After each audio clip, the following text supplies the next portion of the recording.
Assalamualaikum warahmatullahi wabarakatuh.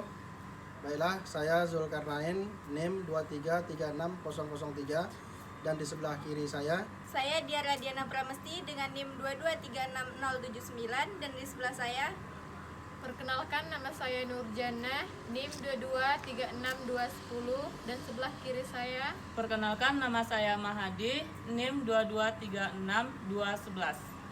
kami akan menjelaskan pemrograman struktur data dengan menggunakan aplikasi C++ menggunakan fungsi stack. Oke, teman-teman, langsung saja kita ke programnya ya. Kita buka aplikasi Dev C++-nya itu. Nah, di sini ada menu file di atas kiri, pojok kiri itu kita klik file new, terus ada source file. Nah, itu untuk membuat lembaran baru ya teman-teman untuk programnya. Nah, di sini langsung saja kita masuk ke programnya ya. Pertama kita buat headernya dulu ya, dimana kita buat di program-program sebelumnya, yaitu include iostream. Ini adalah untuk sebagai headernya ya teman-teman.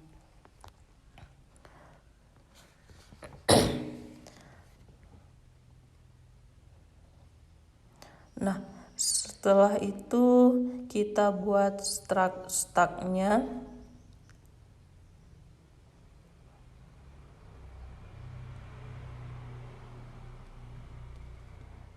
Oke, di sini juga ada tipe data. Kita buat tipe data untuk top dan tipe data untuk R.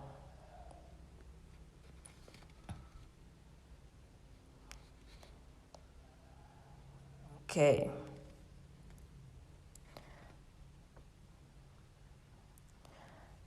Nah, di sini kemudian kita didefinisikan neo stacknya itu. Stack ini dimana kita menyimpan datanya di dalam stack ya teman-teman. Nih.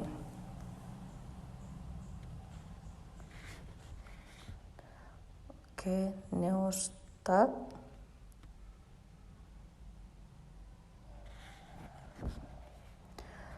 Nah, setelah kita ketik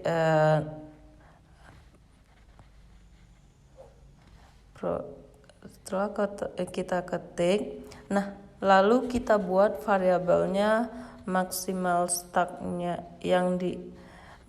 maksimal stack yang isinya itu kita buat 8 ya teman-teman.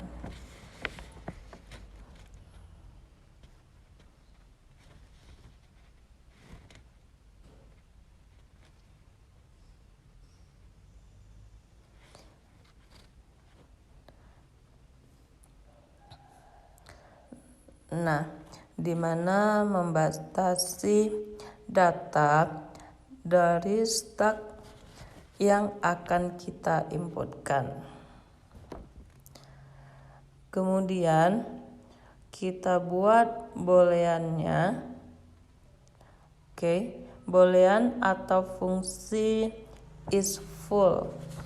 Nah, yang tipe data boolean yang berfungsi mengecek mengetahui data. Atau stack yang kita masukkan data penuh atau belum. Nah, jika belum penuh maka jika sudah penuh maka tidak bisa diinput datanya ya teman-teman. Nah, kalau datanya belum penuh, jadi kita bisa masukkan datanya ya.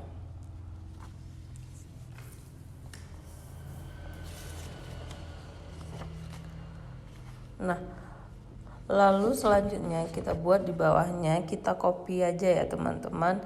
Ini kita ubah aja, kita edit, kita ketik menjadi boolean is empty.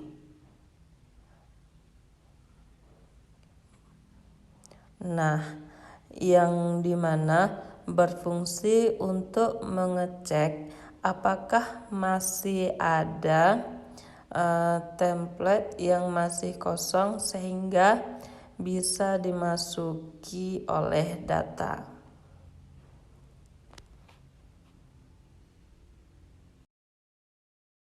Selanjutnya, kita membuat tipe data float dengan variabel data. Kemudian lanjut kita membuat fungsi post yang menyesuaikan dengan kondisi is full. Jika stack itu kosong, maka dia dapat diisi, di mana pass itu artinya mengisi data, sedangkan float untuk mengambil data.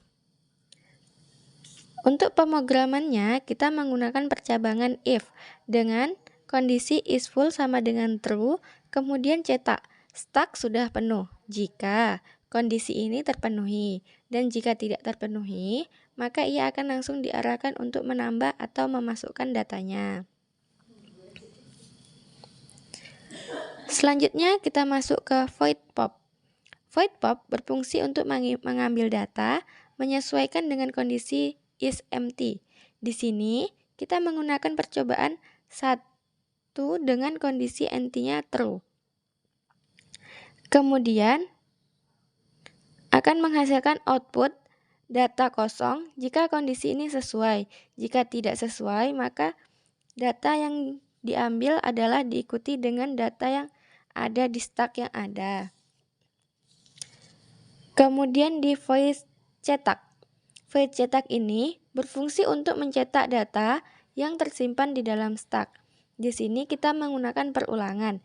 Jika data yang kita masukkan itu lebih dari 1, maka di sini ada maksimalnya. Kita buat di sini kan 8. Maka 8 data tersebut akan muncul semuanya. Jika tidak menggunakan perulangan for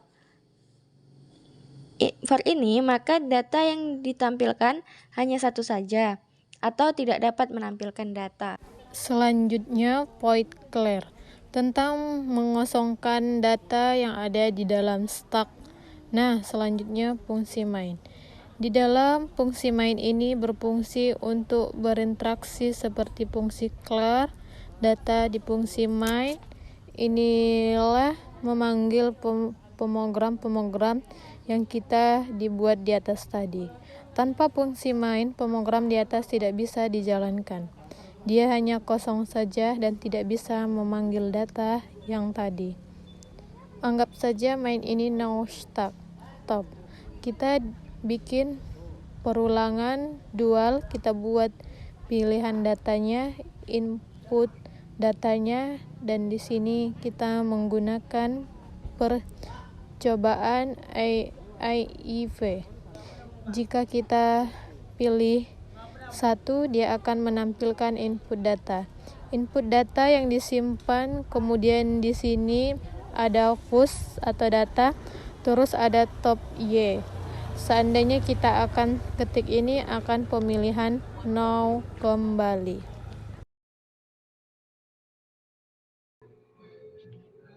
Lanjut kita buat seperti di atas. Kita menggunakan if. Kita juga menggunakan POP. Kemudian di bawah menu 3 kita gunakan cetak. Lalu kita memilih angka 3, terus kita cetak dan berhasil mencetaknya, maka akan muncul apakah Anda ingin mengulang kembali. Jika iya, maka kita akan diarahkan untuk pilih salah satu kembali. Untuk lebih jelasnya, kita langsung coba saja program yang kita jalankan. Terus di menu keempat kita buat fungsi clear, dan untuk yang terakhir kita buat menu kelima atau pilihan kelima. Jika kita pilih menu 5, maka program yang kita pilih selesai, tidak ada kita untuk menginput data. Lalu di bawahnya kita buat while loop sama dengan Y, loop sama dengan Y besar, di mana berfungsi untuk mengulang sampai kita tidak ingin memilih kembali. Oke, teman-teman, seperti inilah hasilnya. Teman-teman bisa lihat sendiri, kita ketik menu 1, terus kita ketik 2. Nah, seperti itulah hasilnya ya teman-teman.